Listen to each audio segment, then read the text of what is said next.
우리가 여러 주간 동안 요한복음 5장 말씀을 공부를 했고요. 오늘 이제 6장으로 넘어오게 되었습니다. 그런데 5장과 6장은 그 배경이 좀 다릅니다. 5장은 예루살렘 그 유대를 중심으로 해서 벌어졌던 일을 보여줍니다. 그 5장이 어떻게 시작이 되었는지 생각나시죠? 예루살렘에 있는 베데스다 연못가에 38년이나 앓아누웠던 불쌍한 병자를 예수님께서 내 침상을 들고 일어나서 가라 고쳐주시는 사건으로부터 시작이 됐습니다.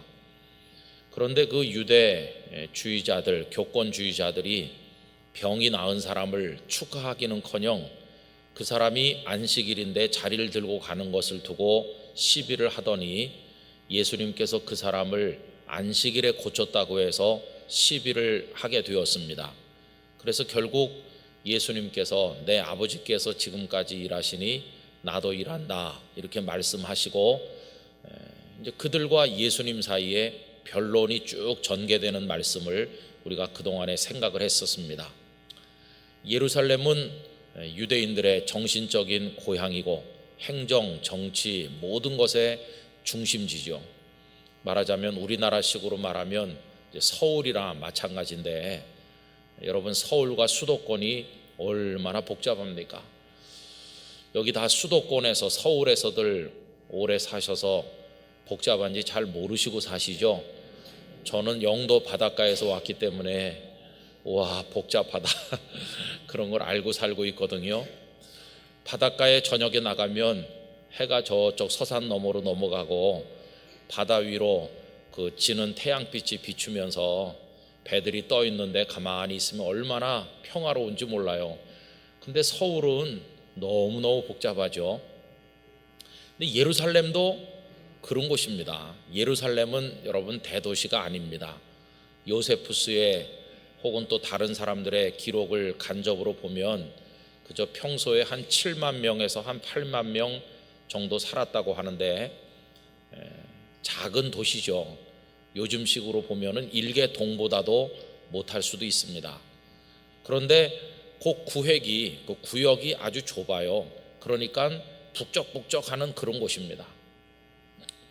반면에 예수님께서 어린 시절을 보내신 나사렛을 비롯한 자주 다니시면서 사역을 감당하셨던 갈릴리 바닷가의 여러 마을들은 아주 목가적이고 조용한 곳이죠. 거기야말로 진짜 조용한 곳이죠. 근데 예수님께서는 그 갈릴리 중심으로 사역을 하시고 또 예루살렘에 오기도 하시고 또 다시 갈릴리 쪽으로 가기도 하시고 이렇게 왔다 갔다 하시면서 사역을 감당을 하셨습니다. 복음서마다 예수님께서 유대 지역에서 예루살렘을 포함한 유대 지역에서 사역하시는 내용과 갈릴리에서 사역하시는 내용을 이렇게 섞어가면서 기록하고 있는데 그 기록하는 패턴이 조금씩 다르긴 하지만은 예수님께서는 계속 이동하시면서 사역을 하신 것을 볼 수가 있습니다. 자, 그런데 오늘 이제 6장으로 넘어오면서 보니까 그 5장과는 달리 예수님의 무대가 지금 바뀐 것을 확인할 수가 있는데 여러분 1절 말씀해 보세요. 그 후에 예수께서 디베라의 갈릴리 바다 건너편으로 가셨다. 이제는 예루살렘에서 갈릴리로 오셨구나. 그래서 5장과 6장은 그 배경이 다르다는 것을 염두에 두셔야 됩니다. 그러면 그 때는 언제쯤 되느냐? 4절 말씀에 가보면요, 그 때를 우리에게 알려주죠. 마침 유대인의 명절인 유월절이 가까운지라 이렇게 되어 있어요. 여러분 잘 아시는 것처럼 이스라엘 사람들에게는 세 가지 중요한 명절이 있지 않습니까? 모세께서 하나님께 받은 대로 그들에게 가르친 3대 명절이 있는데 그 중에서 가장 으뜸되는 명절 중에 하나, 명절이 유월절이라고 할 수 있어요. 여러분 유월절은 이스라엘 민족을 살려낸 절기라고 할 수 있습니다. 그들이 애굽에서 수백 년 동안 노예살이 하면서 애굽에 머물렀던 기간이 총 430년이나 되는데 하나님의 계획하심 가운데 모세를 보내시고 그들을 깨우셨죠. 너희들은 노예로 살 사람들이 아니다. 너희들은 아브라함의 자손들이고 내가 너희에게 젖과 꿀이 흐르는 가나안 땅을 줄 것이다. 모세가 가서 노예 근성에 깊이 빠져 있는 그들을 다시 깨운 것입니다. 이대로 있어서는 안 되고 자유하는 민족으로 여호와 하나님을 경외해야 될 선택된 백성이라는 자의식을 그들 속에 불어넣어 주었습니다. 그리고는 바로 왕 앞에 가서 여호와 하나님께서 나를 보내 말씀하신다. 내 백성을 보내서 경배하라고 하신다. 그러니 이스라엘 백성을 보내시오. 이랬더니 바로 왕이 마음이 강팍해져서 하나님의 뜻에 순종하지 아니하고 버티게 됩니다. 그러다가 결국은 10번째 재앙이 초태생을 죽이는 무서운 재앙이었고, 그날 밤에서야 이제 이스라엘 백성들을 떠나 보내게 되질 않습니까? 근데 그날 밤에 이스라엘 백성들은 한 사람도 죽지 아니하고 애굽 사람들이 통곡하던 그날 밤이 이스라엘 사람들에게는 가장 기쁨의 날이 되었질 않았습니까? 그리고는 그날 밤 430년 동안 머물던 이제 애굽을 벗어나서 출발을 하게 되는 것이죠. 그때 제정됐던 절기가 유월절입니다. 하나님께서 너희들도 죽었어야 되는데 양의 피와 그걸 갖다가 문설주와 임방에다 발라가지고 너희들이 살아난 거, 그 다음에 노예에서 벗어난 거, 이것이 하나님의 은혜임을 기억해서 매년 이때를 지키라고 그들에게 절기를 말씀하셨어요. 이 유월절 절기가 예수님 때까지 긴 세월 동안 지켜져 온 것입니다. 자, 그런데 요때가 이제 6장이 시작되는 요때가 유월절이 가깝다 이렇게 돼 있어요. 그럼 여러분 한번 상상을 우리 해봅시다. 그때 갈릴리 살고 있는 사람들이 어떤 모습을 보여주고 있는지를 상상을 해보는 거죠. 동네 사람들이 모이는 곳에 남정네들이 여럿이 모여서 이런 얘기 저런 얘기 나누게 되었을 것 같아요. 상상을 해보면 이보게 자네는 이번 6월절에 어떻게 할 건가? 이런 얘기 하지 않겠어요? 그러면 어떤 사람은 이렇게 말하겠죠. 나는 이번 6월절에 예루살렘에 가기로 했네. 내가 작년에도 못 가고 해서 내가 이번에는 꼭 예루살렘에 가서 6월절을 지키려고 준비했지. 옆에 사람들이 부러워하는 눈으로 아 그런가? 6월절에 한번 갔다 오는 게 보통 일이 아닌데, 여러분 갈릴리에 있는 유대인들이 예루살렘까지 가서 6월절을 지키는 건 보통 일이 아니죠. 정확한 거리를 뭐 동네마다 다 다르니까 얘기할 수는 없지만 예수님께서 어린 시절을 보내셨던 나사렛에서 예수님께서 탄생하신 베들레헴까지가 144km라고 합니다. 근데 베들레헴하고 예루살렘은 아주 가까운 곳이에요. 지척이에요. 그러니까 갈릴리 지방에서 예루살렘까지 대략 동네마다 조금씩 다르겠지만 130km, 뭐 가까운 데는 한 120km 그 정도는 됐을 거라고 생각해요. 그러면 여러분 120km라고 생각을 해봅시다. 그러면 100리를 하루에 걷는다고 치면은 하루에 몇 킬로를 걸어야 됩니까? 40km를 걸어야 됩니다. 제가 40대 초반에 80리터짜리 배낭을 메고 여름 휴가 동안에 무턱대고 걸어간 적이 있거든요. 한여름에 30도가 오르내리는데 그거 메고 그냥 아침에 출발해가지고 가다가 배고프면 뭐 먹고 또 아니면 졸리면 느티나무 밑에서 자고 교회 들어가서도 자고 또 깨면 또 가고 이런 방랑자 비슷한 휴가를 혼자서 한 적이 있었습니다. 근데 날이 너무 덥고 그러니까 30km 걷기가 힘들더라고요. 그 배낭을 지고는 나무 그늘에 자꾸 쉬고 뭐 이제 그러는 거죠. 그래서 한 20km, 한 25km 또 밥도 해 먹어 가면서 가야 되니까 시간이 제법 오래 걸렸어요. 근데 이제 배낭이 좀 가볍고 하루 종일 작심하고 걸으면 한 40km 걸을 수 있겠죠. 근데 일반적인 걸음으로는 그 짐 다 가지고 40km 걷는 게 그렇게 쉽지는 않을 겁니다.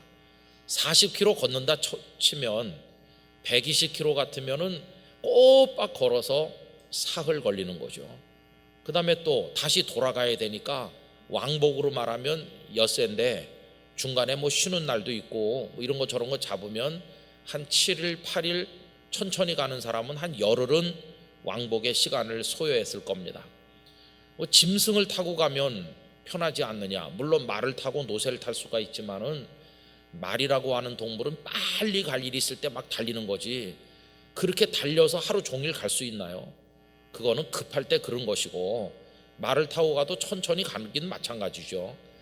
그러니까 그저 어림잡아서 빨리 가는 사람 일주일, 그저 보통 한 열흘 잡아야 되겠죠.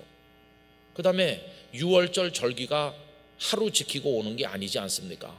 그러니까 또 절기를 지키는데 최소 일주일에서 뭐 또 예루살렘에 간 김에 다른 일도 보고 그러다 보면 모르긴 몰라도 최하 보름에서 20일 이상 걸리는 게 6월절 지키는 겁니다. 그러니 갈릴리에 있는 사람이 6월절에 예루살렘에 가서 지키려고 하면 시간을 상당히 빼야 된다는 걸 알 수 있어요. 그 다음에 여러분, 시간만 내가지고 되겠어요? 비용이 필요할 거 아닙니까? 생업을 우선 다 멈춰놔야 되는 거죠. 하던 일을 멈춰서 일을 안 하니까 경제적으로 손실이 있을 거고, 그 다음엔 또 가면서 비용을 써야 될 거 아닙니까? 가면서 뭐 먹어야지, 숙박은 어디서 할지, 뭐 어떻든 간에 하여튼 돈이 들 거 아닙니까? 더군다나 예루살렘에 가서 머물 때도 노숙을 하지 않는 한 하여튼 거기서도 먹어야 되고 자야 되고, 그러니까 비용이 들 거 아니겠어요? 상당한 액수를 투자를 해야만 그게 가능한 거죠. 거기다가 고생스럽기는 또 얼마나 고생스럽겠어요. 여러분, 제가 한여름 30도 오르내리는데도 힘들던데 거기 그쪽 날씨는 그 이상인 데가 많거든요. 따가운 떼약볕 아래서 얼마나 힘들겠습니까? 그렇게 해가지고 고생은 고생대로 하고, 아까 말씀드린 것처럼 한 7, 8만 명 정도 사는 예루살렘에 도착해 보니 뭐 잠자리가 어디 있겠어요? 어떤 기록에 의하면 그런 유대인들의 명절이 되면 예루살렘에 100만 명 이상이 북적될 때도 있었다고 하는데 아마 대부분이 다 노숙했을 것 같습니다. 무슨 가까운 친척이나 있으면 친척 집에 들어가서 잤겠고, 아니면은 뭐 숙박업소가 있었으면 거기 자리 잡는 사람도 있었겠지만 대부분의 사람은 그냥 어디 처마 밑이든지 뭐 길거리든지 그렇게 고생해야 되는 거죠. 그 북적대는 사람들 틈새에서 그렇게 해가지고 6월절 고생하고 시간 들여 돈 들여 고생해, 이렇게 해가지고 예루살렘에 가서 6월절 지켜본들 무슨 영적인 유익이 있어요? 거기 뭐가 있습니까? 예루살렘을 성전을 중심으로 제물을 바치고 6월절 식사를 해서, 그래서 뭐 무교병을 먹고 쓴나물을 먹고 양이나 염소를 잡아 고기를 먹고 이런 걸 해봤댔자 그들에게 남는 게 뭐가 있어요? 죽은 신앙, 죽은 종교 의식이 있을 뿐이지 아무 생명력이 없는 거예요. 그래도 하여튼 그 사람들에게는 6월절에 예루살렘에 간다고 하는 게 굉장한 순례하는 것처럼 그렇게 여겨졌으니까, 누군가가 난 이번에 예루살렘에 가기로 했네 그러면 나머지 사람들이 자네 대단하구만, 그래 그 비용은 어떻게 준비했어? 아니 그 일은 멈추고 누가 대신 해주나? 뭐 이러면서 하여튼 그게 화제거리가 될 것 같아요. 그래 놓고 보면 한 동네에 둘 중에 하나일 겁니다. 준비가 잘된, 그리고 경건한 신앙을 가졌다고 생각되는 앞집에 누구, 뒷집에 누구, 옆집에 누구는 이번에 6월절에 간다더라. 그럼 나머지는요? 나머지는 이제 6월절에 그냥 주저앉아 있는 거죠. 여러분, 주저앉아 있는 사람들이 반드시 하나님을 향한 열심이 없기 때문에 주저앉아 있다고 말할 수는 없을 것 같아요. 물론 열심이 없어서 예루살렘까지 갈 필요가 있나 그럴 사람들도 있겠지만은, 어떤 이들은 간절하게 사모하지만 건강이 여의치 못하든지 아니면 경제적 여건이 허락하지 않아서 그 외 여러 가지 이유들로 인해서 예루살렘에 가고 싶은 간절한 소원이 있지만 포기하는 사람들도 많이 있었을 것 같아요. 그런데 그 자리에 다리를 절뚝절뚝하면서 제대로 먹지도 못하면서 이복에 나도 가기를 소원했는데 나는 이 병 때문에 못 가니 가서 내 기도까지 좀 대신 드려주고 오게, 뭐 그런 얘기들 하지 않았겠어요. 그리고 드디어 6월절이 가까우니까 한 보름 전에 뭐 열흘 전에 둘씩 셋씩 짝을 지어가지고 출발하겠죠.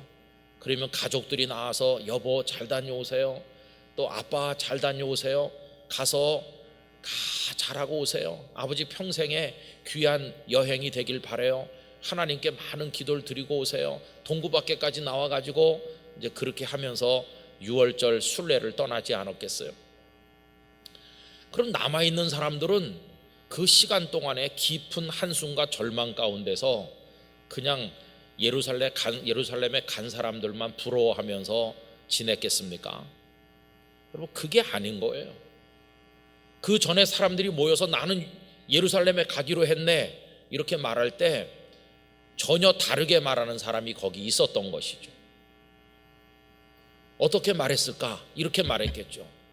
이보게들, 사실은 나 이번에 예루살렘에 가려고 준비를 나도 했었는데 난 그냥 관두기로 했어. 아니, 왜? 준비를 했는데 왜 갑자기 포기했나? 나 전에도 가봤는데 거기 별거 없었어. 그럼 이번에는 별거 없기 때문에 안 가는 건가? 하나님께 대한 열심히 식었구만. 아니, 그런 게 아니야. 자네들 못 들었나? 예수님이 오셨다네. 예수님. 나는 그래서 이번 6월절에 예수님 계신 곳에 가보기로 했네. 예루살렘에 가는 대신 나는 예수님께로 가기로 했네. 그래서 여러분, 6월절 지키는 방법이 두 가지가 있는 것이죠.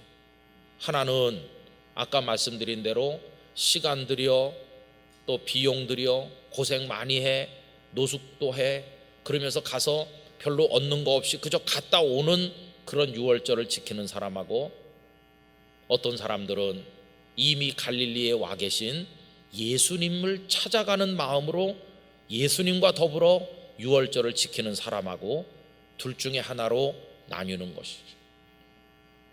여러분, 이 둘 중에서 어떤 것이 진정한 6월절이 되었겠어요? 두말할 것도 없이 예수님을 찾아가는 사람들이 진정한 6월절을 경험하는 것이, 우리 이미 보지 않았습니까? 베데스다 연못가에서 38년 된 병자가 고침 받았을 때 아까도 말씀드린 것처럼 유대 그 지도자들은 그 사람을 축하하거나 축복하기는커녕 오히려 시비만 걸었다고 그랬잖아요.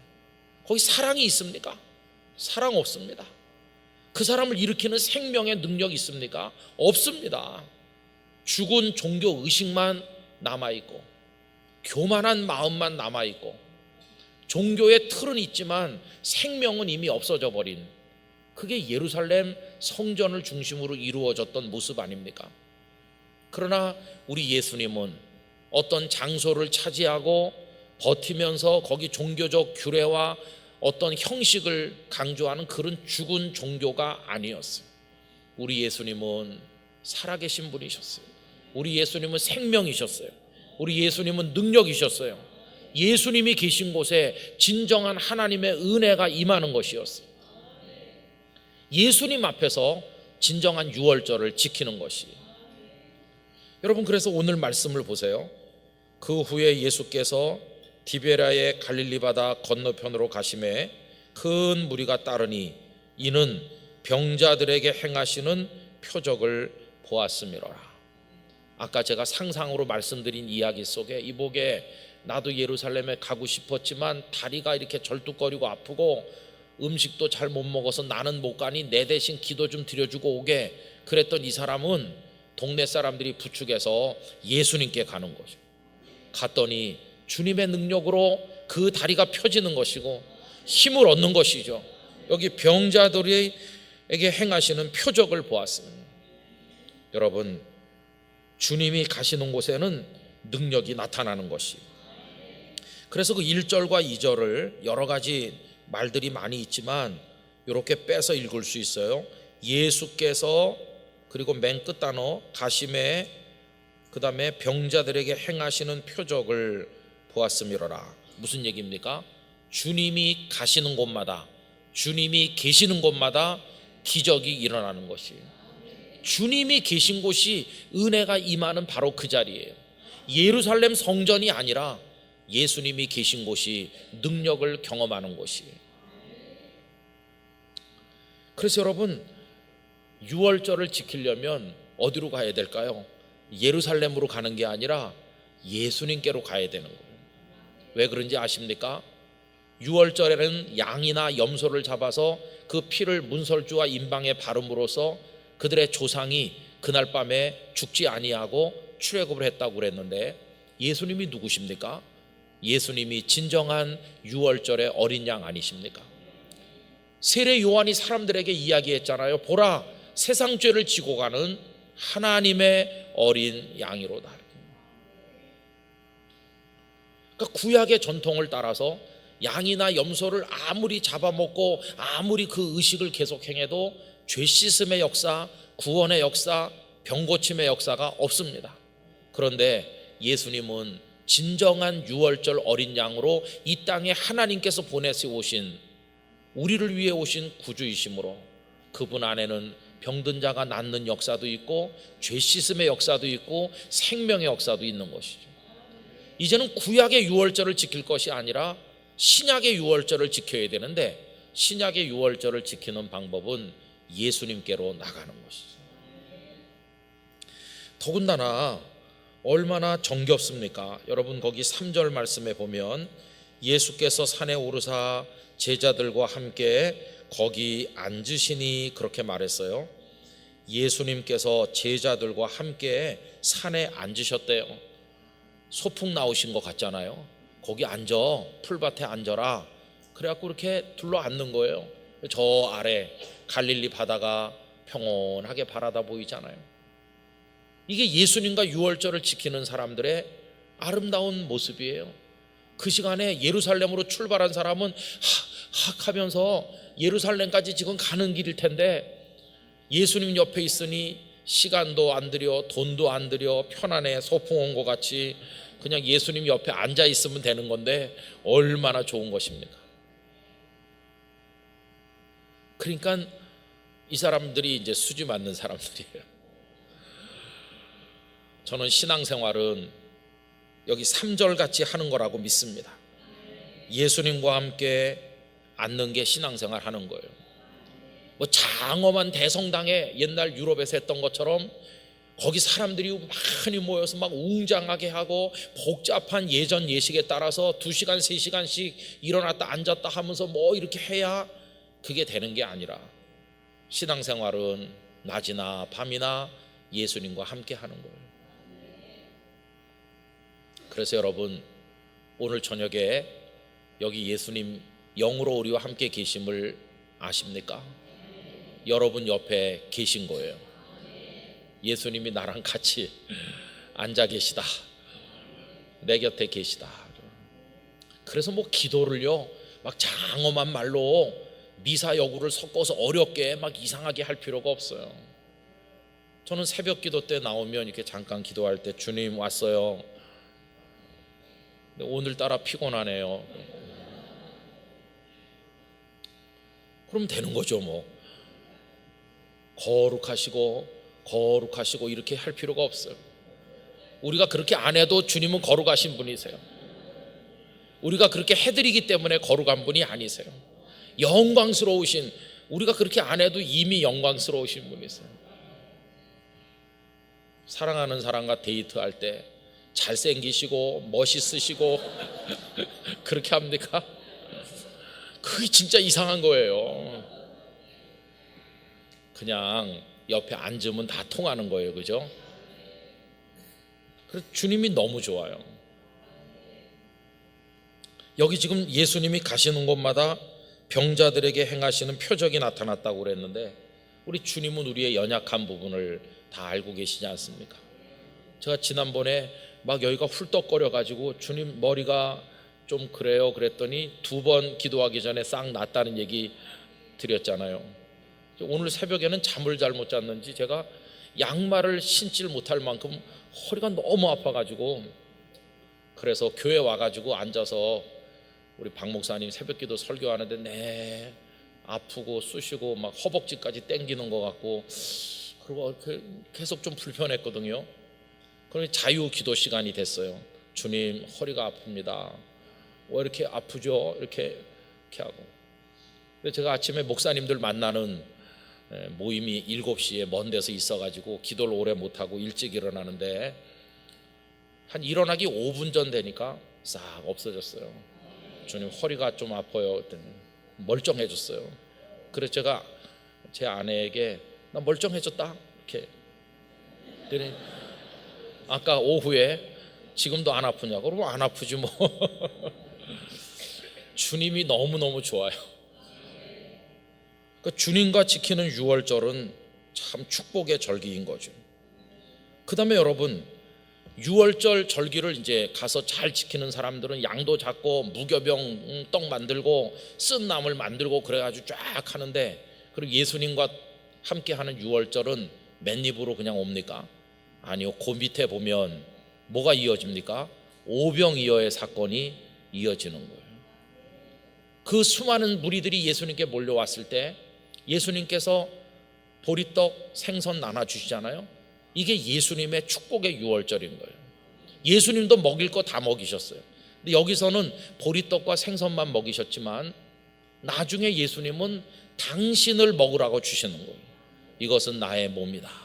이것은 너희를 위해 흘리는 바 나의 피, 이러면서 다 주시는 거예요. 예수님께서 이것은 나의 몸이고 이것은 나의 피고 먹으라 마시라 하는 그날부터 유월절 식사는 끝났습니다. 이제는 성만찬 예식이 시작이 되는 거예요. 왜? 그분만이 진정한 유월절 어린 양이시니까. 그 이전까지 1500여 년 동안 지켰던 유월절은 끝났습니다. 그리고 예수님이 진정한 생명의 어린 양이 되셔서 새롭게 당신을 영적인 양식으로, 영적인 음료로 주시는 거룩한 성만찬 예식을 우리가 받게 되므로 이제는 새로운 구원의 세계가 열린 것이. 그렇게 이제 20일 한 달 정도 시간이 지난 다음에 예루살렘에 갔던 사람들이 한 명씩 한 명씩 돌아오기 시작한 거죠. 아빠가 오셨어. 여보, 당신 왔어요. 아, 그래, 유월절 잘 지키고 왔어요. 이번에 뭐 좋은 거 있었어요? 아니, 그냥 허리만 아프고 다리만 아프네. 그래, 자네들은 집에서 잘 지냈는가? 아유, 그럼요. 우린 예루살렘에 안 가길 진짜 잘했어요. 아니, 무슨 일이 있었는데? 예수님이 오셔서 옆집 아무개도 그 다리 아픈 사람 다 났어요. 당신은 예루살렘에 갔다 와서 지금 다리가 아프고 그 아프던 사람은 여기서 다 났어요. 제가 이 말씀을 지나간 주간에 읽으면서 그래, 진정한 유월절은 예루살렘에 가는 게 아니고 예수님과 함께 하는 거다. 그걸 깨닫게 된 것이. 여러분, 오늘날 우리 한국 교회를 가만히 보세요. 뭐 한국 교회뿐만 아니라 다 마찬가지지만 아무리 가서 거기 앉아 있고 뭐 거기 회의에 참석하고 뭐 가서 중요한 역할을 해도 생명이 없는 그런 게 많이 있는 거예요. 그러나 사람이 소수 모였고 뭐 남들이 볼 땐 별거 아니지만 하나님의 능력이 역사하는 생명의 자리가 있는 거예요. 제가 영락교회 목사로 소원하는 것은 영락교회가 그런 교회의 모습을 가지게 되는 게 저의 소원입니다. 여러분, 이제 뭐 목사님, 장로님들이 또 교회 이렇게 모여서 하는 것 중엔 뭐 노회도 있고 무슨 선교회, 무슨 뭐 조직들, 무슨 연합단체 뭐 그런 게 많잖아요. 거기 가서 앉아서 회의하고 뭐 조직도 만들고 뭐 이렇게 헌금도 하고 뭐 이런 것 많이 해요. 그런데 제 경험으로는 글쎄 거기서 무슨 이렇게 주님이 역사하는 생명의 능력을 막 가슴이 뜨겁게 경험했다던가 그런 일이 별로 없었던 것 같아요. 근데 오늘 아침에도 목사님들 몇 분이 모였다고 하는데 보세요. 그 중에 어떤 목사님께서 이런 말씀을 하는 거예요. 당신께서는 그 교회 부임한 지 지금 7년째 됐는데 그 교회가 규모가 큰 교회니까 우리 한국 교회를 좀 돕는 방법이 뭐가 있을까? 소리 없이 하는 겁니다. 한 달에 한 번씩 그 지역에 계신 작은 교회를 목회하는 목사님들을 초대했다고 그래요. 그래서 교회 성도들이 나와서 음식을 정성껏 만들고 깔끔하게 준비하고 그 목사님들이 야, 우리를 이렇게 극진히 대접해 주는구나, 황송하다 이렇게 느낄 만큼 지극한 정성으로 목사님들을 대접하면서 훌륭한 선배 강사 목사님들이 오셔서 그 목회하면서 시달린 그분들을 위로해드리고 격려하고 같이 기도하고 이렇게 이제 하는 걸 시작을 했는데, 이제 한 달에 한 번 모이는 그 모임에는 한 300여 명 정도가 꾸준히 오신대요. 그러니까 교회가 상당한 재정을 거기다 아낌없이 투자하는 겁니다. 목사님들이 살면 한국교회가 산다. 그러니까 우리 교회는 드러나는 일을 하지 말고 안 드러나더라도 목사님들을 위로해드리는 사역을 하자. 근데 이제 그 목사님께서 그 일을 하시다가 보니까 이렇게 한 달에 한 번 모여서 말씀만 듣고 가는 거 가지고는 좀 어딘가 너무나 허전하다는 생각이 들었답니다.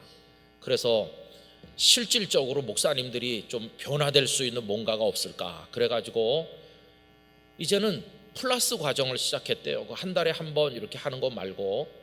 그래서 신청을 받는데 20명 이하로 한 40대에서 50대 초반까지 이제 막 담임 목사님이 되신 분들을 대상으로 신청을 받는데, 아무나 이렇게 하질 않고 목회적 열정이 있고 목회를 잘해보려고 하는 그런 뜨거운 마음이 있고, 그리고 여러 가지 준비가 된 것처럼 보이는 소수를 엄격하게 선발을 한대요. 그리고는 한 달에 2번 월요일마다 모이는데 아침부터 저녁 6시까지 그 담임 목사님이 굉장히 희생하는 거죠. 월요일 날은 몹시 피곤하니까 쉬셔야 되는 날인데 한 달에 월요일 2번을 몽땅 그분들과 함께 지난다는 거예요. 아침부터 저녁까지.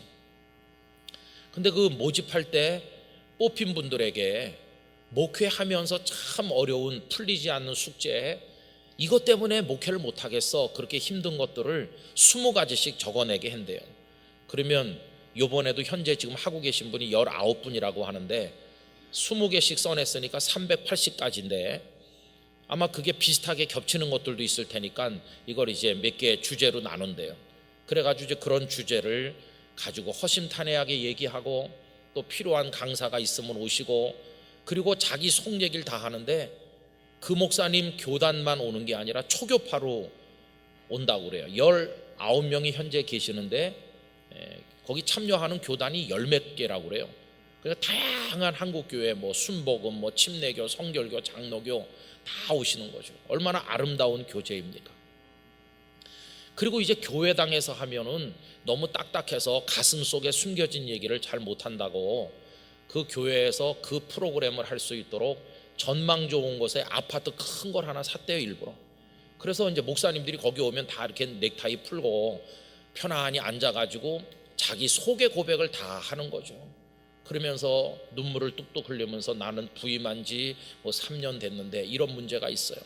목사님 자신의 문제도 있고 가정의 문제도 있고 교회 문제도 있고 다 그러면서 거기서 치유가 되고, 그래서 처음에 목사님들이 거기 1년 과정으로 그걸 하는데 처음에 올 때는 어떻게 하면 교회를 부흥시키고 개혁할까, 이런 열정이 가득 찬 목사님들이 온대요.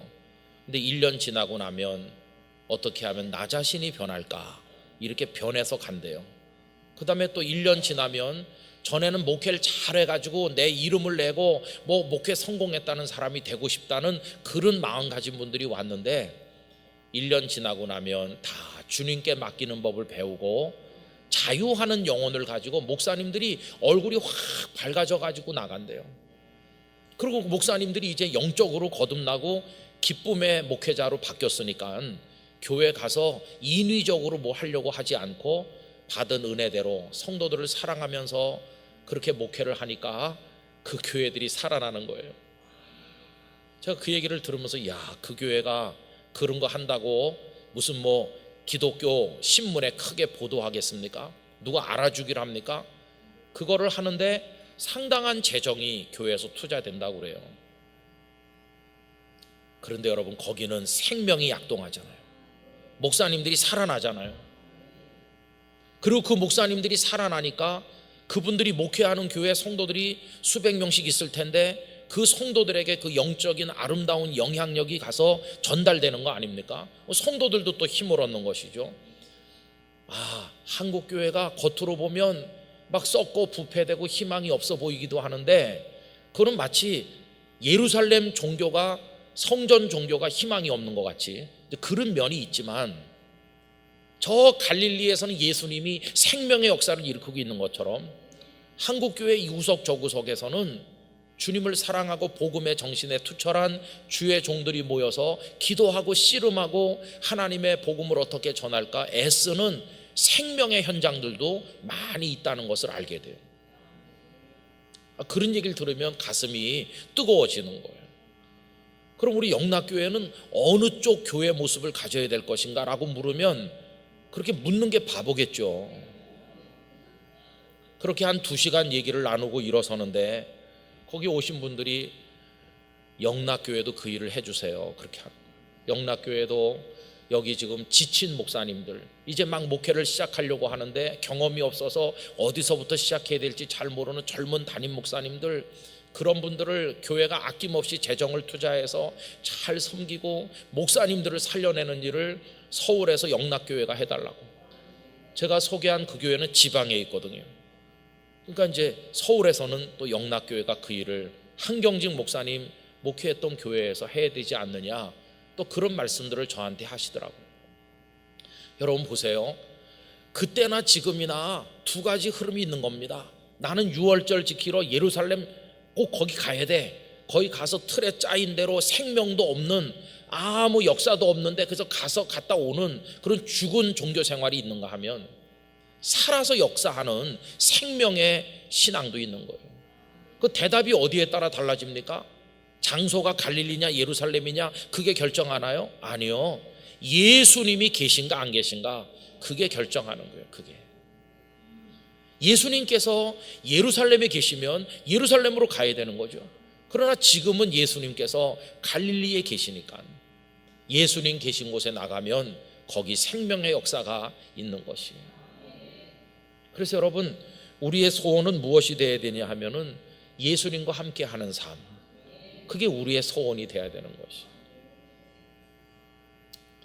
그런데 여러분 감사한 것은 예수님이 어느 날 오늘은 내가 대구 간다 이렇게 하면 우리 대구로 다 KTX 타고 가야 되고 오늘은 다시 서울로 와 그럼 또 따라오고 그래야 되는데 이제는 보혜사 성령 하나님의 영이시며 예수 그리스도의 영이시고 진리의 영이시고 우리를 도우시는 성령께서 우리가 있는 곳 어디나 다 계신 것이.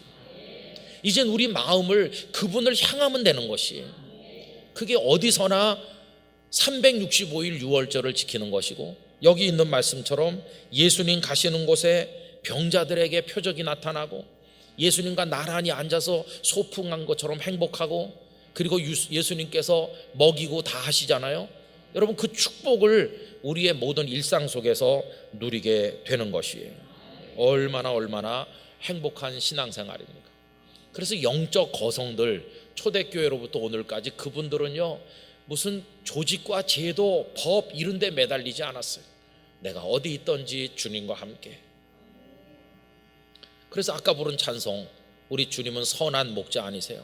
선한 목자 되신 주님, 나는 양이고 그분이 인도하시는 대로 나는 따라가고, 그래서 낮이나 밤이나 그 어디나 어디 있든지 예수님과 함께 그분을 향하여 그분과 동행하면서, 그게 신앙생활의 기쁨인 것이에요. 저는 우리 영락교회 성도들이 그런 기쁨을 경험하게 되시기를 원합니다. 그래서 주님 앞에 앉아 있는 것으로 기쁘면 주님만으로 만족하는 것이죠. 비록 우리가 장엄하게 지어진 예루살렘 성전 뜰에 그 우람한 건물 앞에 가 있진 않더라도 나는 갈릴리 바다를 내려다보면서 예수님과 함께 앉아 있었어. 남들이 볼 땐 초라했지만 거기 기쁨이 있었다. 거기 은혜가 있었고 치유가 있었고 변화가 있었고 진정한 배부름이 있었다. 여러분 그게 우리의 유월절이 돼야 될 줄로 믿습니다. 그래서 여러분 이렇게 모여서 기도하고 예배할 때 여기서 그런 은혜를 경험하실 뿐만 아니라 이제 여기서 예배 끝나고 집에 가면 그게 끝나는 게 아니라 여러분 가정에 가시든 어디 가시든 예수님과 함께 하시게 되기를 바랍니다. 365일 24시간이 주님과 함께 유월절 뿐이겠어요? 주님과 함께 1년 내내 절기를 지키는 거고 주님과 함께 기쁨으로 걸어가는 것이죠. 그렇게 한 걸음 한 걸음 걸어가다 보면 이 땅의 절기가 끝나고 이제 영원한 천국의 축제로 들어가는 날이 오게 될 것이에요. 그런 축복을 우리 영락교회 성도들이 누리게 되시기를 진심으로 기원합니다. 그래서 이제 우리 성도들이 모여 앉으면 화제거리가 뭐가 돼야 되냐면 그런 게 돼야 되는 것이에요. 주님과 얼마나 같이 지내는지, 주님의 사랑 경험한 이야기, 주님과 함께 살아가는 삶의 기쁨, 그런 것들이 간증이 되고 고백이 되는 것이에요. 전도도 무슨 교리를 설명하므로 전도가 되거나 우리 교회 한번 와보라 이런 식으로 하는 전도가 아니라 주와 더불어 살아가는 나의 변화된 삶을 그분들에게 이야기하고 간증하는 것이에요. 여러분, 그런 전도, 생명이 약동하는 전도를 우리가 해야 될 줄로 믿는 것입니다. 오늘 저녁에 나눈 말씀은 제가 말주변이 없어가지고 더 실감나게 잘 설명을 못해서 아쉬운데 뭔지 감은 잡히셨죠? 네, 우리 영락교회가 그런 교회가 되길 원하고요. 여러분들이 기쁨의 성도가 다 되셔서 주님과 함께 할렐루야 그런 승리를 하시게 되기를 축원합니다. 기도하겠습니다. 아버지 하나님, 많은 수고를 하고 비용을 들이고 절차를 따라서 어떤 형식을 따름으로 절기를 지키는 이들이 있었지만 어떤 이들은 갈릴리 바로 거기서 예수님 앞에서 절기를 지켰습니다. 예수님 가시는 곳마다 표적이 일어났으며 주님 곁에 나란히 앉는 기쁨이 있었으며 주님이 배불리 먹이시는 축복을 경험하였습니다. 예수님 계신 곳이 진정한 생명이 약동하는 축제가 되는 줄로 믿습니다. 예수님과 함께 걸어가는 영락의 성도들 되게 하여 주시옵소서.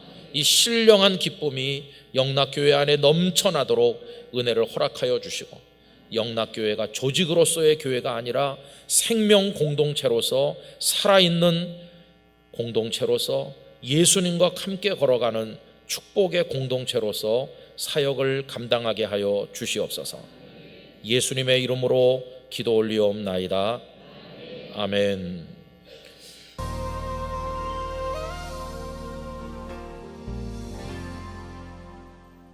영락교회가 하나님의 나라를 보여주는 교회가 되기를 원합니다. 근데 우리가 다 부족해서 우리 자신이 하나님의 나라를 보여주기에 너무나 모자라죠.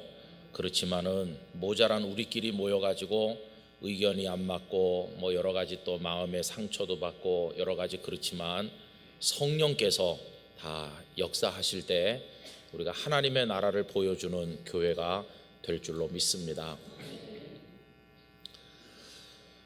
여러분, 그게 왜 중요하냐 하면요, 우리가 전도를 열심히 하려고 애를 쓰는데 조사를 해보면 그렇게 힘들게 전도해서 예배당으로 모셔와서 같이 예배드리고 또 등록해서 교회 구성원이 되는데 또 우리가 쫓아내는데도 명수거든요. 많은 사람을 또 쫓아내기도 해요. 그래서 교회에 다니지 않는 사람들 붙들고 조사해보면 대부분의 많은 사람들이, 우리 한국 사람들은 한때 교회 가봤던 사람들이 많이 있습니다. 근데 한 번, 두 번 갔던 게 아니라 상당히 여러 해 동안 다녔던 분들도 많이 있습니다. 그러면 왜 지금은 교회에 가지 않느냐 이렇게 물어보면 몇 가지 이제 항목의 대답이 있지만은 의외로 많은 것이 기독교인들에 대한 실망 때문에 누가 나한테 상처를 줘서 그래서 가기 싫어서 안 갔다, 그런 대답이 많은 걸 보면 우리가 그분들을 전도도 하지만 쫓아내는데도 명수구나, 그런 반성을 또 하게 돼요. 아멘 하셨는데 좀 그래요. 그 말이 맞다는 말씀이겠죠, 그죠? 근데 예수님께서 소자 하나를 실족하게 하면 어떻게 해라고 그랬습니까? 연자맷돌을 잘 아시잖아요. 예수님이 그렇게 충격적인 말씀을 하실 분이 아니신데 그렇게까지 표현을 독특하게 하셨을 정도로 다른 사람의 영혼을 실족시키는 것은 너무 심각한 겁니다. 그래서 이제 저 같은 목회자들은 성도들을 뭐 사랑을 잘 해드리진 못해도 쫓아내진 말아야 되겠다. 하나님 앞에 너무 두렵고 죄송하니까요. 영락교회가 무슨 뭐 현수막 걸고 사랑하자 그런다고 되는 게 아니고 우리 마음속에 주님이 주시는 평화, 기쁨, 우리 마음 천국이 먼저 되는 것입니다.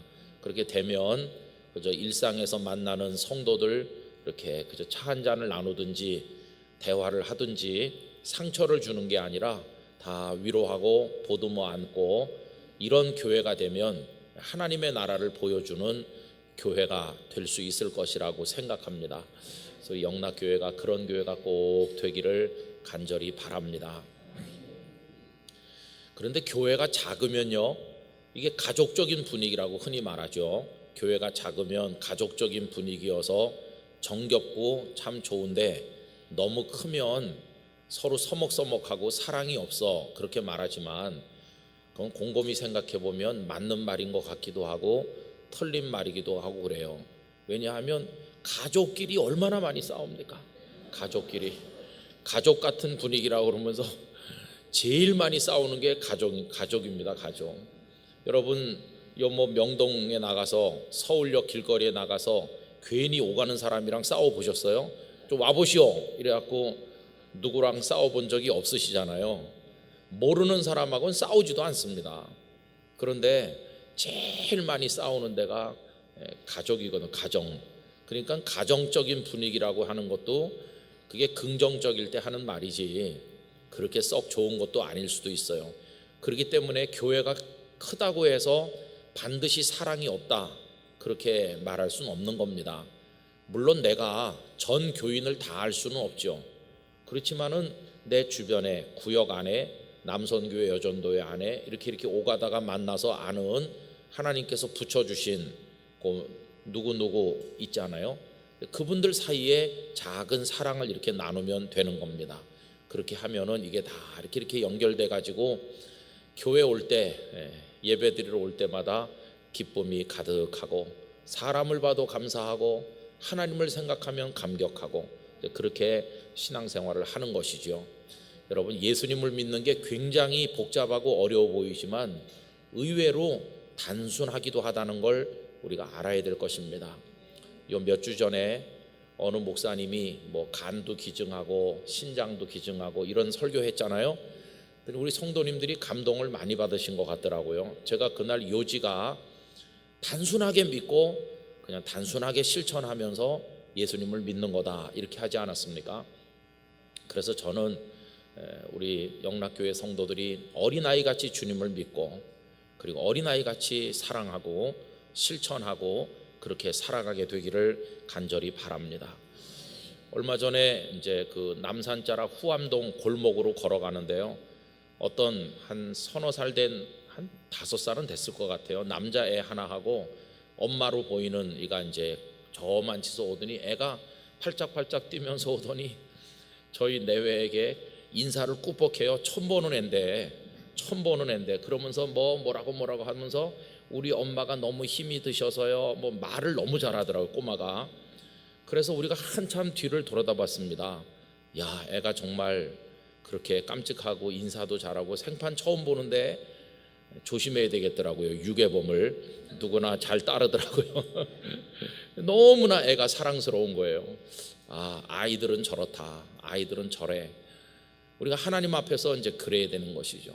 단순하게 믿고 사랑하고 그러면서 이제 살아가려면은 우리가 어떤 사람이 되어야 되느냐 하면은 모든 걸 주님께 맡길 수 있어야 됩니다. 뭐 이렇게 걱정 근심 많이 하고 복잡해 갖고는 맡기기가 어렵죠. 여러분 어린애는 내일 일을 걱정하지 않습니다. 엄마가 맛있는 밥하고 반찬을 해서 우리 아기 많이 먹어라 그럼 배불리 먹으면 뛰어놀고 장난감 가지고 놀다가 그냥 자지.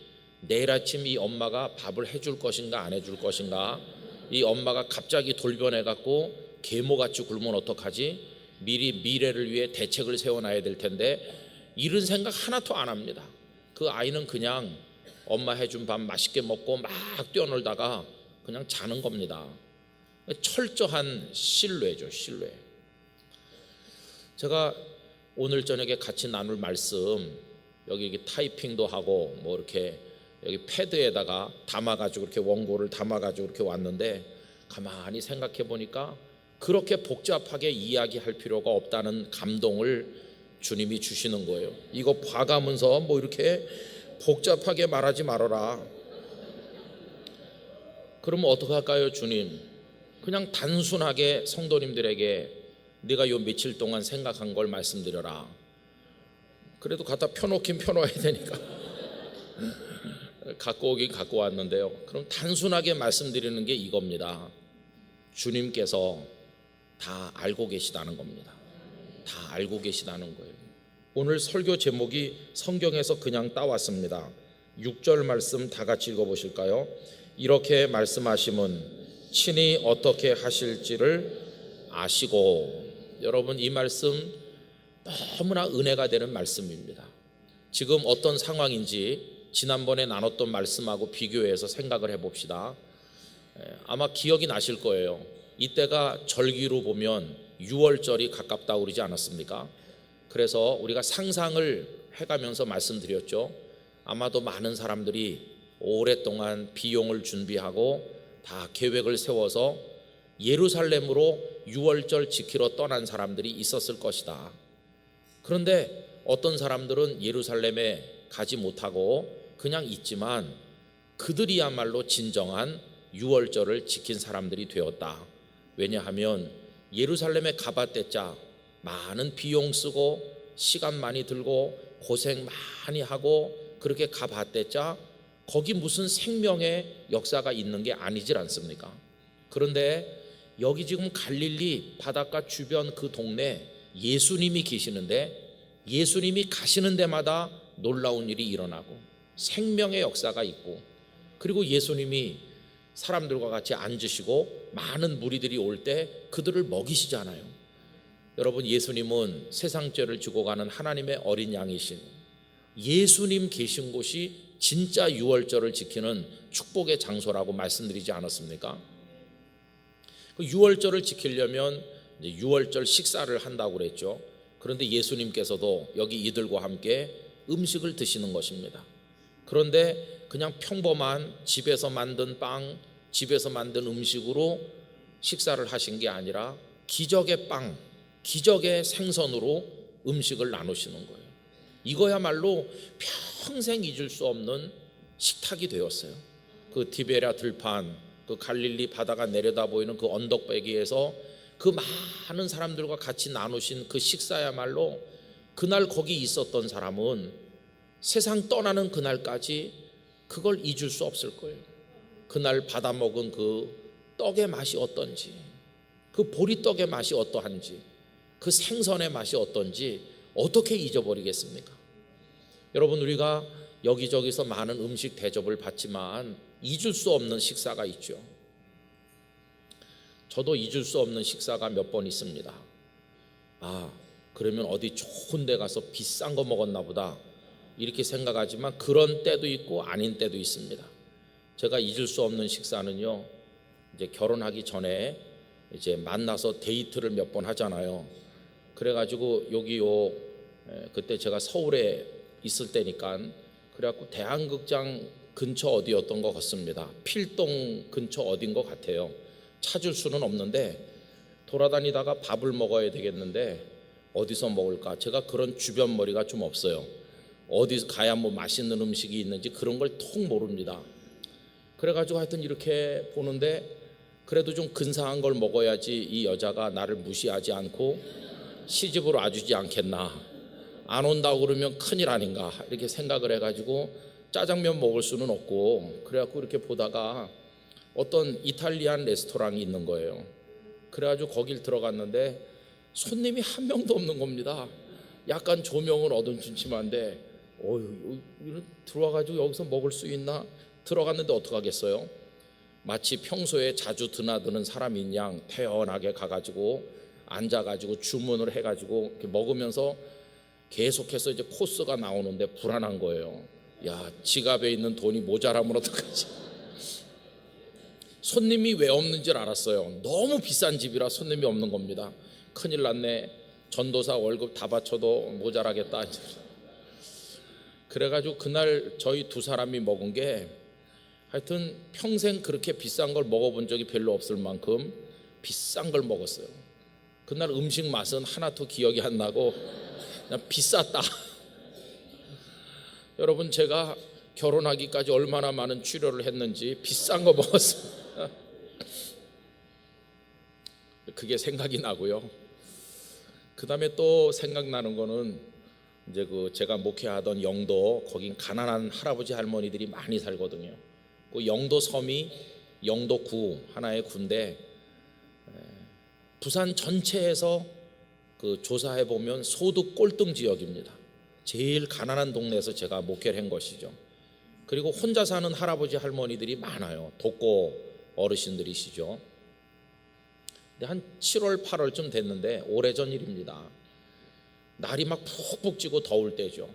그리고 제가 이제 이렇게 반팔 입고 어디 갔다 이렇게 걸어서 이제 뒷골목으로 걸어서 오는데 거기 학고방, 일본 말이죠. 학고방 같이 판잣집 같이 막 그런 허름한 집들이 많이 있습니다. 여러분, 그 동네가 우리나라 철공소, 아주 규모가 작은 철공소 전국에서 가장 밀집된 1위 지역이거든요. 그런 게 왜 많으냐 하면 배에 들어가는 부품들을 많이 만들기 때문에 조그만 그런 게 많고, 이제 거기 붙여 지은 판잣집 같은 허름한 집들이 많아서 가난한 할아버지 할머니들이 이제 거기 사십니다. 글로 이렇게 오는데 어떤 할머니, 우리 교회 오시는 할머니가 살고 계신데 이렇게 여름이니까 발이 드리워져 있어요.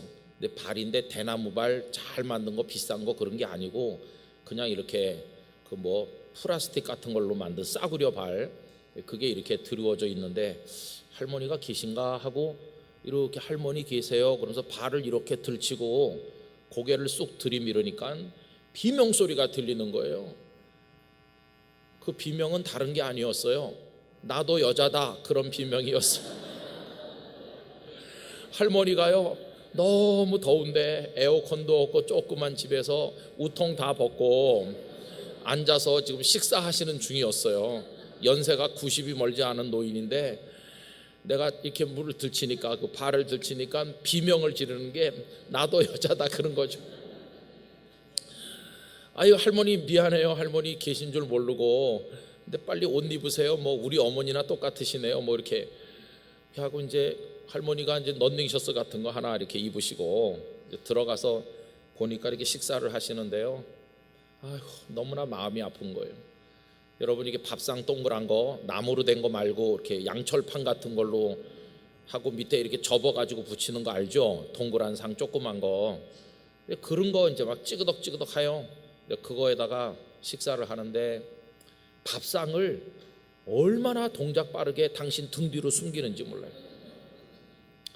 옷 주워 입으시고 그거 등 뒤로 돌리는데 그렇게 속도가 빠른지 몰랐어요. 하여튼 숨기는 거예요. 이렇게 밥상을 숨겼어요. 아니, 할머니 식사하세요. 식사 마저 하셔야지 왜. 그래갖고 제가 밥상을 끌어다가 이렇게 앞에다 놓는데 아휴, 숨길 만도 했겠다는 생각이 듭니다. 왜냐하면은 찬밥 덩어리에다가 찬밥 덩어리, 그 다음에 국물김치, 그게 전부 다예요. 그냥 국물김치에다가 찬밥 한 덩어리 말아가지고 잡수시는 중이었던 거예요. 눈물이 나잖아요, 그죠? 할머니, 밥이 이게 답니까? 밥도 없습니까? 그러니까 밥은 있다고 그래요. 저도 점심 안 먹었는데 우리 같이 먹읍시다. 저는요, 평생 잊을 수 없는 식사를 그날 했습니다. 할머니가 눈물을 주르륵 흘리면서 목사님, 나는 이런 거 먹어도 되지만 목사님은 귀한 분이기 때문에 이런 거 잡수시면 안 된다고. 그 말을 하는데 참을 수가 없는 거예요. 가슴이 복받쳐가지고. 여러분, 왜 그러냐 하면 저는 젊잖아요. 젊은 나는 찬밥 먹어도 괜찮고 그냥 얼음 덩어리를 먹어도 저는 괜찮죠. 오히려 그런 분이 더 영양가 있는 걸로 잘 잡수셔야 되는 거죠. 그런데 그 할머니는 나는 이런 거 먹어도 괜찮지만 목사님은 이런 거 잡수시면 안 된다고. 그래서 제가 나는 밥을 먹고 사는 게 아니라 이런 성도들의 눈물과 사랑을 먹고 사는구나. 나는 이런 할머니의 사랑을 먹고 지금까지 사는 거지 밥 먹고 산 게 아니구나. 이렇게 생각을 하니까 뭐라고 표현하기 힘든, 하여튼 막 가슴이 아프기도 하고 뭐 어떻게 표현하기 힘들어요. 그래서 같이 국물에다가 이제 김치 국물에다가 밥 말아가지고 먹고 그 다음에 할머니 손을 붙들고 기도를 하고 이제 온 거죠. 그 할머니 하늘나라 갈 때까지 교회 한 번도 안 빠졌습니다. 여러분, 그런 할머니를 모셔다 놓고 성경 말씀을 읽으면서 이건 신학적으로 이런 얘기고요, 이렇게 해봤자 아무 소용이 없는 거예요. 왜냐하면 듣자마자 바로 또 밥상 돌리는 속도로 잊어버리시니까. 그런 할머니는 신방이 별게 아니에요. 날짜 정하고 시간 정해가지고 제가 잘 입고 성경책 옆에 끼고 이렇게 가는 신방보다 그냥 그렇게 들리는 게 그게 신방인 거예요. 목사가 우리 집에 와서 같이 밥 말아 먹었다. 그리고 그날 저는 너무너무 감동을 받았습니다. 아, 이게 예수님의 사랑이구나, 이렇게 생각을 하는 겁니다. 그러니 그런 분들로 이루어진 교회, 얼마나 소중한 교회입니까? 물론 그런 할머니들끼리도 모아놓으면 또 싸움도 싸우고 그러세요. 그런 할머니들끼리도 싸우고 그러지만 그 마음 한구석에 있는 예수님을 사랑하는 마음으로 목사를 사랑해 주는데, 그날 먹은 식사도요, 제가 잊을 수 없어요. 그런 일이 이제 여러 차례 있었습니다. 목회하는 과정에서. 여러분, 우리가 주님의 식탁, 그 잊을 수 없는 거죠. 그날 그 바닷가에서 보리떡하고 물고기 받아 먹은 사람들은 그걸 어떻게 잊겠습니까? 근데 그게 어떻게 일어난 사건인가요? 지금 거기 상황이 큰 무리가 오니까 사람이 많죠. 다른 복음서의 도움을 받으면 빈 들이라고 그랬죠. 돈도 없고 사람은 많고 무슨 음식을 조달해 주는 무슨 가게나 식당이 있는 것도 아니고 불가능한 상황이죠. 그런데 예수님께서 빌립에게 질문을 한마디 하시지 않습니까? 거기 6절 끝에 보면 빌립을 시험하려고 하시는 거죠. 그래서 그 시험하려고 하는 질문의 내용이 뭡니까? 5절, 예수께서 눈을 들어 큰 무리가 자기에게로 오는 것을 보시고 빌립에게 이르시되 우리가 어디서 떡을 사서 이 사람들을 먹이겠느냐? 이게 빌립을 시험하시는 거라고 그랬어요. 그랬더니 7절, 빌립이 대답하되 각 사람으로 조금씩 받게 할지라도 200데나리온의 떡이 부족하리이다. 한 데나리온은 건강한 남자의 하루 품삯이라고 보통 말합니다. 그러면 2,000명이 일한 품삯이 200명이 그게 200데나리온이죠.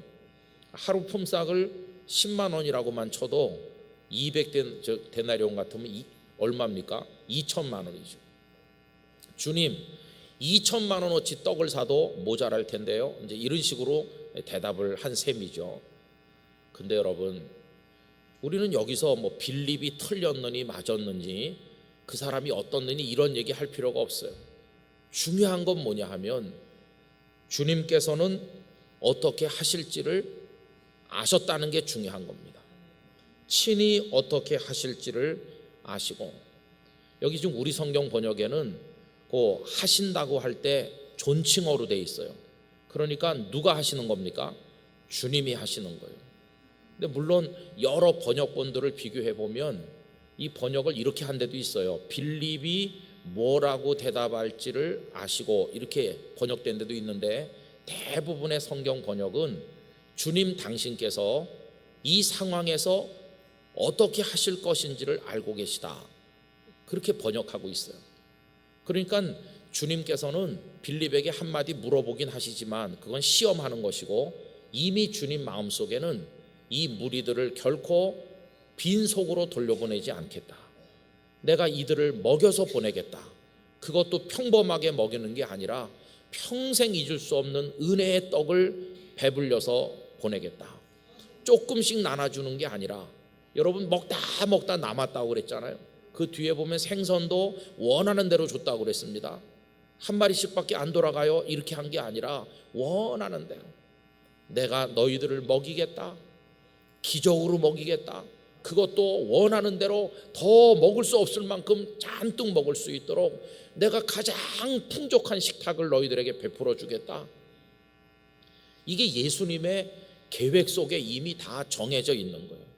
그렇게 하실 거를 빌립에게 질문하기 전에 예수님은 벌써 알고 계시다. 알고 계시다는 것은 이미 그렇게 하기로 계획을 세우고 계시다 하는 것입니다. 여러분, 저는 이 말씀 오늘도 어제도 내내 마음속에 새기면서 큰 은혜를 받습니다. 주님은 알고 계십니다. 당신의 계획이 이미 다 있습니다. 모르는 건 우리만 모를 뿐이고, 불안한 건 우리만 불안할 뿐이고, 두려운 건 우리만 두려운 것이지, 주님은 우리를 향한 계획을 다 세워놓고 알고 추진하고 계신 것입니다. 여러분, 여기서 바로 믿음이라고 하는 게 나타나는 것이죠. 에스겔서 37장에 가보면 에스겔 골짜기에 하얀 마른 뼈 100골들이 잔뜩 있는데 주께서 에스겔에게 물어봅니다. 인자야, 이 뼈들이, 이 바싹 마른 뼈들이 살겠느냐? 이렇게 물어보십니다. 일종의 테스트를 하는 겁니다. 여러분, 100골이 어떻게 살아 일어나겠어요? 100골은커녕 피부가 다 있고 방금 전에 눈을 감은 사람도 한 번 죽으면 끝인데 다 없어지고 100골만 남았는데 그게 어떻게 살겠어요? 사람의 판단으로는 이건 불가능한 거죠. 그런데 에스겔은 뭐라고 대답하느냐 하면은, 불가능한데요, 뭐 예를 들면 빌립이 한 것처럼 200데나리온도 부족하겠는데요, 이런 식으로 말하는 게 아니라 에스겔은 주께서 아시나이다 이렇게 하는 거예요. 이게 무슨 얘기일까요? 제 판단으로는 도저히 100골이 살아 일어난다는 게 불가능하지만 주님이 그렇게 되기를 원하신다면 그렇게 살아 일어나 큰 군대가 될 줄 나는 알고 있습니다. 주께서 아신다는 거예요. 주님께서 이 100골 마른 뼈라도 일으켜서 큰 군대를 만들기로 작정하셨다면 그렇게 될 거라는 거를 나는 믿습니다. 그런데 그렇게 하실지 안 하실지는 그건 주님의 뜻이니까 주님이 아십니다. 여러분, 나중에 어떻게 전개됩니까? 그 뼈와 뼈가 연결이 되고 거기 힘줄이 다 연결되고 그래가지고 다 가죽이 덮여가지고 일어나 큰 군대가 되질 않습니까? 여러분, 오늘 우리의 믿음이라고 하는 건 어디 있느냐 하면 바로 여기 있는 것입니다. 저는 아브라함의 믿음이 놀랍다고 생각합니다. 창세기 22장에 내 아들 이삭을 제물로 바치라고 말씀하시잖아요. 그래서 이삭을 데리고 갑니다. 사환과 함께 모리아 산을 향해 가는데 아들이 물어봅니다. 불도 있고 나무도 다 있는데 번제할 양은 어디 있습니까? 정곡을 찌르는 질문을 아버지에게 합니다. 그런데 아브라함의 대답이 놀랍습니다. 여호와께서 친히 준비하실 것이다. 지금 아브라함의 마음이 어떻습니까? 사랑하는 100살에 낳은 아들을 드려야 될 판인데 그의 마음 밑바닥에는 하나님은 다 알고 계시고 하나님은 준비하실 것이다. 그런데 그의 믿음대로 되는 것이죠. 산 위에 올라가 보니까 하나님께서 먼저 오셔서 이삭 대신 드릴 숫 양 한 마리를 숯불 속에 준비해 놓지 않으셨습니까? 여러분, 그래서 오늘 우리의 삶은 부족한 것도 많고 불투명한 것도 많고 어떻게 전개될지 모르는 것 투성입니다. 그러나 이때 우리에게 필요한 게 뭐냐 하면 주님은 알고 계시다 하는 것입니다. 여러분, 그 결과 주님이 계획하시고 주님이 의도하신 대로 오병이어의 기적이 벌어지게 된 것이었어요. 주님이 저의 인생에 대해서, 우리 영락교회 성도님들의 인생에 대해서 친히 다 알고 계십니다. 이건 우리에게 큰 힘이 되는 말씀입니다. 나의 가는 길을 오직 그가 아시나니 그가 나를 단련하신 후에는 내가 정금같이 나오리라. 그 고백을 욥이 드릴 때 욥은 자식도 다 없어졌고 재산도 다 없어졌고 답답하고 슬프고 가슴 아픈 걸로 말하면 뭐라고 말할 수 없는 상황이지만 그의 마음 밑바닥에 깊은 곳에 한 가닥 믿음이 있는데 나의 인생이 어떻게 전개돼 나갈는지 나는 모르지만 주께서는 아십니다. 여러분, 저는 이렇게 요즘에 생각하고 있습니다. 제가 부산에 가서 목회를 한 것도 어떤 사람들이 오라고 불렀고 그래서 제가 뭐 응답을 했고 그런 게 아니라 주님의 계획대로 된 것이다. 그리고 거기 있던 제가 또 서울에 와서 여러분들과 함께 신앙생활 하게 된 것 또한 주님께서 아신다기보다는 당신께서 추진하고 계신 이미 다 정한 대로 이끄시는 주님의 뜻 가운데 된 줄로 나는 믿습니다. 또 이렇게 하는 것이죠. 그 다음에 또 앞으로 어떻게 영락교회가 걸어가고 앞으로 우리 성도님들이 어떤 인생을 걷고 또 저라고 하는 한 사람이 어디까지 어떻게 걸어갈 것인지는 주께서 알고 계시는 거예요. 그분은 누구에게도 물어보지 않으십니다. 여기 지금 빌립에게 물어본 것은 그의 생각을 테스트하시는 것에 불과하지 그가 그렇게 대답할 거라는 것도 다 알고 계셨을 것입니다. 시몬이 베드로가 다 굴기 전에 예수님을 3번 부인할 걸 예수님은 이미 다 알고 계시지 않았습니까? 여러분, 우리의 모든 삶의 영역을 주님은 다 알고 계신 것이. 그래서 이 말씀이 얼마나 위로가 되는지 몰라요. 걱정도 많고 염려되는 것도 많은데 걱정 말아라. 나 다 알고 있다. 이 알고 있다는 것은 다 계획이 있다, 그런 뜻이거든요. 너를 향한 나의 계획이 다 서 있다. 너는 두려워하지 말고 내가 너를 인도하는 대로 나가라. 여러분, 여기서 이제 전적인 신뢰의 믿음이 나오는 것이죠. 그러면은 우리가 어떻게 하면 됩니까? 오른쪽으로 가라 그러면 가고 왼쪽으로 가라 그러면 가면 되는 것입니다. 그래서 아까 제가 서두에 신앙생활이 막 그렇게 복잡한 게 아니라고 그랬죠. 어떻게 우리의 신앙이 단순해질 수 있냐 하면 이렇게 되는 주님을 믿으면 단순해지는 겁니다. 막 여러 가지 가능성을 내가 펼쳐놓고 이렇게 가면 뭐가 유리하고 저렇게 가면 뭐가 손해가 될지 막 계산하면서 이렇게 할 필요가 없는 거죠. 그냥 주님께서 다 아시고 계시다는 걸 내가 믿는다면 그분이 손가락 펼쳐 보이시는 방향으로 그냥 어린애처럼 가면 그걸로 끝입니다. 여러분, 우리 목사님들도 그런 신뢰의 믿음을 가지셔야 된다고들 설교는 하지만 막상 당신의 인생과 이게 결부되면 잘 결정하지 못하고 머뭇거리는 분들도 많이 있습니다. 예를 들면 이런 거죠. 아주 어려운 교회에서 나를 오라고 부른다. 그렇게 하면은 많은 분들이 따져봅니다. 내가 그렇게 가도 될까? 그 시골 구석에 가면 우리 애들 교육은 어떻게 시킬 수 있을까? 등등 뭐 그런 계산을 사람의 눈으로 하는 것이죠. 그러나 주님이 아시고 주님이 뜻한 바대로 될 줄로 믿습니다. 그렇게 하면은 어디든지 가는 것이죠. 그게 필요한 믿음인데 그 현실이 잘 안 되는 거죠. 제가 신대원에 들어가서 기숙사에 살면서 영락교회가 이제 기숙사의 밥값도 다 저한테 준 거 아닙니까? 그 노란 식권 한 장에 400원짜리 식권을 들고 가서 줄을 쭉 서 있는 거죠. 그런데 그때 오리털 파카라고 하는 게 처음 나와가지고 선을 보이던 그런 때입니다. 뭐 디자인이 형편없죠. 하여튼 뭔가 이렇게 북실북실하게 해가지고 나왔는데 그게 상당히 비싸고, 그래서 이제 그게 비싸니까 속에다가 무슨 카시밀론 솜 같은 거 넣어가지고 또 박은, 겉으로 보면 비슷하지만 속이 다른 거죠. 그런 것도 있었어요. 근데 이제 어떤 그 신대원 학생 한 사람이 내 앞에 서 있는데 키도 좀 작달막하고 그래요.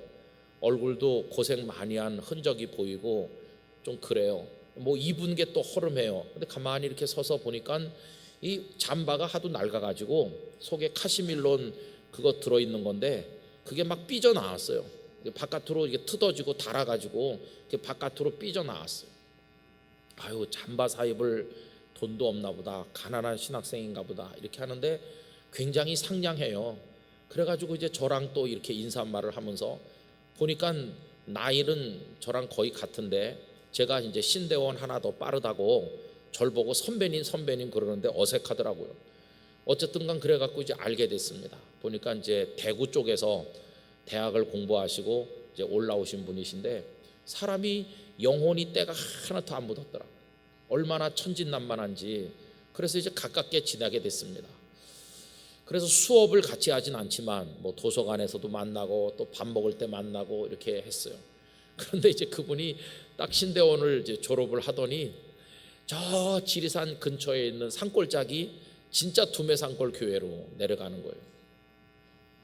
그때 거기 교회들을 몇 개 개척해서 내려가는데 제가 물어봤죠. 저는 뭐 여기 서울에 있고 대학원에 계속 다니니까 학교를 왔다 갔다 하면서 계속 만나거든요. 그래 이제 졸업하면 어디로 가냐고 그러니까 이제 거기 지리산 산골짜기 그쪽으로 들어간다고 그래요. 아유 거기 들어가서 그래 거기 교인은 얼마나 있냐고. 뭐 시골에 그 교인이 몇 명 있겠습니까? 고생할 게 뻔하죠. 아이 그래도 괜찮다고 주님께서 다 인도해 주시는 거라고. 근데 여러분 보세요. 이분의 마음속에 어린아이 같은 믿음이 있어요. 주님이 다 인도해 주신다. 그 다른 데 좀 알아봤냐? 다른 데 알아본 데가 없어요. 뭐 여길 갈까 저길 갈까 그런 게 없고 그냥 거기 연락이 왔으니까 그냥 무조건 가는 겁니다. 얼마나 단순한지 몰라요. 저분은 그 산골짜기에 가서 고생하다가 그냥 거기서 늙어 죽겠다 그런 생각이 들 만큼 딱한 형편인데 또 그 사모님도 결혼한 지 얼마 안 됐어요. 이제 막 졸업하면서 전도사님들은 막 그때 결혼하거든요. 신대원 마칠 때쯤 되면 하여튼 아무나 하고 결혼을 해야 됩니다. 왜냐하면 결혼 안 한 총각은 이게 가기가 어려워요. 교회들이 총각 전도사님 안 좋아하니까 막 결혼을 할 텐데 신대원 3학년 2학기 되면 매주 토요일 하여튼 결혼합니다. 매주 토요일 뭐 결혼, 선배도 결혼하고 후배도 결혼하고 뭐 이렇게. 근데 그렇게 결혼해요. 그리고 이제 결혼을 해가지고 이제 가는 거예요. 아유 가서 잘 지내셔야 될 텐데. 근데 보세요. 주님이 보냈다는 확신을 가지고 가니까 그 깡시골 교회 가요. 얼마나 부흥하는지 몰라요. 그 깡시골 교회 부흥해서 예배당을 2층으로 얼마나 놀랐습니까? 그러니까 이제 그런 특별한 교회가 있다고 하니까 사람들이 그 교회를 찾아오면서 또 강사로 불러가지고 설교도 시키는 거예요. 어떻게 깡시골에 가서 그렇게 그 열심히 목회를 할 수 있냐 이렇게 하니까 깡시골에서 유명해지는 거예요. 그분이 만약에 큰 도시에 있었으면은 아무도 알아주지 않았을지도 모르는데 거기 가서 주님을 신뢰하고 사랑하니까 그래갖고 그게 이제 외국에까지 알려졌어요. 그리고 가난한 목사님인데 이게 연결이 되고 연결이 되니까 하나님께서 미국에 보내서 공부를 시키시더라고요. 지금은 미국에 계십니다. 박사도 되고. 제가 그 목사님을 이렇게 보면요, 야 사람이 어떻게 그 인생을 하나님이 인도해 가시는지 누가 알아요? 속이 다 삐져나오는 잠바 입은 가난한 전도사님이 장가를 갈 줄 누가 알았겠으며, 그 다음에 또 그렇게 순종 잘하는 사모님을 만나서 거기 가자 그러니까 또 따라가고, 그리고 거기서 또 그렇게 하나님의 축복을 받고, 그리고 또 가서 공부하고, 그걸 누가 알았겠어요? 근데 여러분, 주님은 알고 계신 것이죠. 그게 주님의 계획 아닙니까? 오늘 이 들판에 오는 큰 무리는 내가 기적의 떡을 먹여서 보낸다. 그들이 평생 잊을 수 없는 식탁 앞에 앉게 해줄 것이다. 그 어린아이가 떡 5개와 생선 2마리를 가지고 와서 안드레를 통해 갖다 바쳤으니까 된 게 아니라 그거 없어도 주님은 다 그들을 먹이시기로 작정하신 것입니다. 여러분, 예수님께서 베들레헴 마구간에 탄생해서 오실 때 이미 작정된 바가 있습니다. 무엇을 작정하셨을까요? 내 몸을 저들에게 영원한 생명의 떡으로 주리라. 내 보혈을 저들에게 생명의 양식으로 주어서 영원한 구원을 얻게 하리라. 벌써 하늘나라에서 이 땅에 오셔서 탄생하실 때 주님은 그 메시아로서의 구원의 계획을 다 가지고 오신 것이에요. 주님을 만나는 사람들, 주님을 따라다니는 제자들조차도 그걸 몰랐죠. 그냥 병든 자를 고치고 귀신 들린 자를 온전케 하고 그러니까 우와 대단하신 분이다 이렇게 따라다니면서도 그분이 벌써 이 땅에 오실 때 어떤 계획을 가지고 오셨는지를 제자들은 모르지만 주님은 다 준비되어 있죠. 여러분, 그게 언제부터 준비되어 있습니까? 벌써 구약시대 때부터 이사야 53장 벌써 그가 찔림은 우리의 허물을 인하며 라고 예언되던 그때부터 벌써 다 준비가 다 돼 있는 것입니다.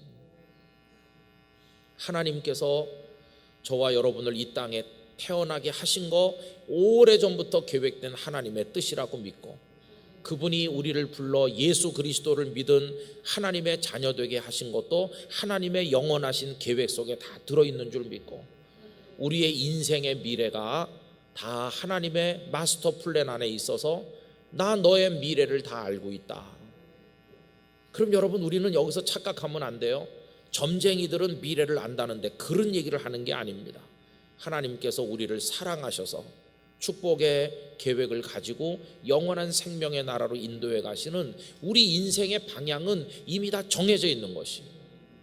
여러분, 우리는 이미 승리한 것입니다. 이미 구원을 받은 겁니다. 앞으로 봐가면서 잘하면 구원 받을지도 몰라, 그런 게 아니라 우리 속에 예수 그리스도를 구주로 믿으면 이미 구원을 받은 것입니다. 그래서 요한복음 3장 우리 전에 공부했을 때 아들이 있는 자는 영생을 얻었고 아들이 없는 자는 앞으로 심판 받을 것이기도 하지만 이미 심판을 받은 것입니다. 그래서 여러분, 우리 인생은 뭐와 같으냐 하면 먼저 한번 다 본 드라마를 다시 보는 것과 같습니다. 여러분, 아주 긴박감이 넘치는 드라마 막 사람들이 보다가 또 아슬아슬할 때 끝나네 그러면서 다음번에 또 보고 그러잖아요. 그래, 간을 졸이면서 보잖아요. 주인공이 죽으면 안 될 텐데 막 그러잖아요. 그런데 한번 다 봐서 결론까지 해피엔딩으로 주인공이 뭐 대단한 영광을 누리는 그런 해피엔딩을 보고 난 다음에 다시 볼 때는요, 하나도 불안 안 합니다. 다시 보기 할 때는 새우깡 먹으면서 느긋하게 보면 되는 거예요. 왜? 주인공이 저 반전을 통해서 더 유명해지고 더 잘할 걸 벌써 다 봤잖아요. 결론이 이미 다 나와 있잖아요. 여러분, 우리 인생은 주님 안에 있는 한 결론은 나와 있는 것이에요. 우리는 승리할 것입니다. 아니, 목사님, 내가 이 땅에 살다가 사업에 실패를 하고 갑자기 몸이 아프고 병들고 그럴지도 모르는데 불안하잖아요. 여러분, 그 모든 연약함까지도 합력하여 선이 될 것이고 우리의 나아가는 길은 다 정해져 있는 것이에요. 하나님께서 우리 인생의 청사진을 미리 보여주면서 야, 1년 후에는 네가 이렇게 되고 2년 후에 이렇게 된다, 그런 이상한 얘기를 우리한테 하시진 않지만 사랑의 계획이 이미 정해져 있는 것이에요. 여러분, 그걸 우린 믿어야 됩니다. 영락교회는 앞으로 어떻게 될까? 우리는 아무도 모릅니다. 그러나 주님은 알고 계신 것이에요. 그리고 주님은 우리에게 대해서 선의를 가지고 계신 분이지 악의를 가지신 분이 아니세요. 이 교회가 어떤 교회입니까? 예수님의 보혈로 값을 지불하고 사신 너무너무 소중한 교회죠. 이 교회가 오늘까지 있는 것은 누구 때문에 있는 게 아니라 주님의 계획 때문에 있는 것입니다. 그리고 우리를 오늘 이 시대에 이 안에 모아주신 분도 주님이신 것이에요. 주께서 친히 알고 계시고, 여러분, 이 한마디가 얼마나 위로가 되고 힘이 되고 용기가 되는지. 이때만 해도 제자들은 이 많은 사람들을 어떻게 먹일까? 큰일 났네. 200데나리온 떡이 있어도 부족할 텐데 겨우 떡 5개 생선 2마리밖에 없는데요, 안드레가 가지고 와서 그렇게 말하면서 제자들이 다 걱정이 많지만 주님은 다 정해져 놓고 계신 것이. 오늘 저녁에 간절히 바라는 것은 이 믿음, 주께서 아십니다. 에스겔이 그 100골이 살겠느냐고 물었을 때 하나님께 드렸던 그 대답을 우리도 가지게 되길 원합니다. 하나님은 하실 것입니다. 하나님은 이루실 것입니다. 우리가 우둔하고 부족하지만 하나님께서는 하실 줄로 믿습니다. 주여, 우리를 향한 선한 계획을 이루시고 우리는 주의 뜻에 순종하게 하시고 어린아이처럼 신뢰하며 기뻐하며 나가게 하여 주시옵소서 하는 것입니다. 그래서 뭐 복잡하게 생각하실 거 없어요. 그냥 어린아이같이 믿고 어린아이같이 따를 때 생각지 못했던 은혜 우리에게 주실 겁니다. 저는 성경을 좀 더 자세히 써주셨으면 좋았겠다는 아쉬움을 느낄 때가 많은데, 빌립이 그 오병이어의 역사가 일어나서 사람들한테 그 떡과 생선을 나눠줄 때 얼굴이 어땠는지 한번, 그때 빌립이 빨갛게 됐다, 당황해가지고 부끄러워서 뭐 어땠다, 그 다음에 요거 5개 가져와서 주님 떡 5개밖에 없는데 이걸 가지고 뭘 하겠어요, 이렇게 말했던 안드레, 주님 앞에 부끄러워하면서도 막 너무 신바람이 나가지고 막 어깨가 들썩이고 더 필요하신 분 없으세요? 이렇게 하는 장면, 그런 걸 좀 자세히 써주시면 좋을 텐데 그런 게 다 생략돼서 없지만 우리 충분히 상상해 볼 수 있잖아요. 얼마나 그 자리가 예수님도 기쁘시고 제자들도 기쁨 충만하고 받아 먹는 사람은 옛날이나 지금이나 다 행복하잖아요. 여러분, 주님은 또 축사하셨대요. 그 축사는 불만의 토로가 아닙니다. 하나님, 사람은 많은데 떡 5개밖에 없다니 이게 말이 됩니까? 이런 기도가 아닙니다. 여기 유카리스테오는 감사 기도라는 뜻입니다. 예수님께서 최후의 만찬을 하실 때 잔을 나눠주시기 전에 감사 기도하시고 이렇게 나오죠. 그게 유카리스테오인데 여기 축사하시고도 유카리스테오입니다. 아니, 사람은 이렇게 많고 떡은 곧 5개밖에 없고 생선 말라빠진 2개밖에 없는데 무슨 감사가 가능하나? 어떻게 그 상황에서 감사기도 드릴 수 있으신가? 주님은 다 하실 일을 알고 계시기 때문에 감사 기도가 가능한 것이. 여러분, 우리가 주님 안에 있으면 감사할 수 있을 줄 믿습니다. 주 안에 있는 나에게 딴 근심이 있으랴. 십자가 밑에 나가 내 짐을 풀었네. 얼마나 귀한 찬송입니까? 여러분, 그래서 오늘 저녁에 이 패드 보면서 말씀 안 드리고 간단하게 말씀드렸지만 한마디 우리 기억하고 갑시다. 주님은 나를 아신다. 할렐루야. 그거면 충분합니다. 그 주님 믿고 오늘 밤에도 기뻐 뛰는 우리가 되기를 간절히 축원합니다. 기도하겠습니다. 하나님 아버지, 저희들은 노심초사하였습니다. 걱정하였습니다. 지금도 고민합니다. 불안해합니다. 이 많은 사람들 어떻게 먹일까? 우리는 계산기 두드리느라고 정신이 없습니다. 그리고 불만과 불평이 가득합니다. 그러나 주님은 친히 다 알고 계셨습니다. 우리 인생에 대해서도, 우리 가정과 영락교회에 대해서도 그러하실 줄로 믿습니다. 그들은 뜻하지 않게 평생 잊을 수 없는 감격의 식탁에 그날 앉았습니다. 우리 영락교회 성도들에게도, 우리 교회 공동체에도 그런 감격을 날마다 허락하여 주시옵소서. 주께서 아신 길로 우리를 인도해 가실 때 우리들은 오직 어린아이처럼 아멘하며 따라가게 하시고 그 길이 궁극적으로 영원한 생명의 나라로 연결되게 하여 주실 것을 믿습니다. 우리를 이끄실 하나님을 찬양합니다. 저희들을 통해 영광을 받으시옵소서. 주 예수님의 이름으로 기도드리옵나이다. 아멘.